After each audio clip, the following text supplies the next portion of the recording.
দোস্ত, তোর বাসার সামনেই পেন ড্রাইভটা কুড়িয়ে পেয়েছি। অদ্ভুত দেখতে। দেখতে দে। কোনো নাম নেই, ব্র্যান্ডও না। খুলেছিস? খুলতেই একটা ফোল্ডার, ক্লাসিফাইড। খুললে কি যেন কোডিং ফাইলের মতো কিছু। Coding file? দেখিয়ে দে তো। ভেতরে কিছু সরকারি নথি মনে হয়। কিছু ফাইলের নাম প্রজেক্ট ফ্যালকন, টপ সিক্রেট, এইসব। ভাই, এটা তো ঝামেলার গন্ধ। তুই কি করবি এখন? জানি না, ভাবছিলাম ডিলিট করে ফেলি। পাগল নাকি? ডিলিট করলে যদি বিপদ বাড়ে?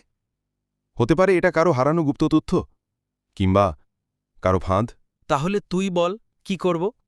আমার মামা পুলিশে চাকরি করে, চাইলে ওনার সঙ্গে কথা বলতে পারি। সবকিছু তাকে দেখাই। ভালো আইডিয়া, চল তবে এখনই যাই।